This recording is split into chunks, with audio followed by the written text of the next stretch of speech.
Magandang umaga sa inyo guys. So ito ay share ko lang sa inyo kung halimbawa mag-check tayo ng ating battery. Tingnan natin kung malakas pa o mahina na. Lalong-lalo na pag babiyahe tayo ng malayo. Ayan, or sa tingin natin is matagal ng ating battery. So need natin itong tester. Ayan, para masukat natin guys.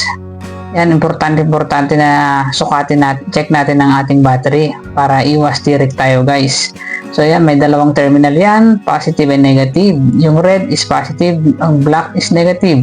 Tapos isa-set natin ang ating tester guys sa direct current guys, sa DC. 20 volts dapat kasi ang ano ng battery sa akin is hanggang 12 volts lang naman, so pwede na yun sa 20 volts is-set. Pero meron din dyan mga choices, mga 300 volts, mga ganun guys. So ayan guys. So itap lang natin itong red dito sa positive, tsaka black yung negative terminal. Ayan.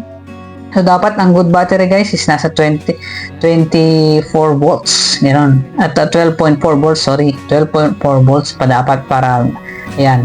So itap natin ng ganyan. Tingnan natin. Ayun, nasa 12.45 pa. So, good na good pa ang ating battery guys. So, siguro mga nasa 2 years na to. So, okay pa rin. Ayun. Ganoon lang guys. I-share ko lang ha. Para ma-check nyo kung mahina na ba o malakas pa ang iyong battery. Yan, para iwas tayo sa tirik. Lalong-lalo na pag bibiyahe tayo ng malayo. Okay guys. Thank you.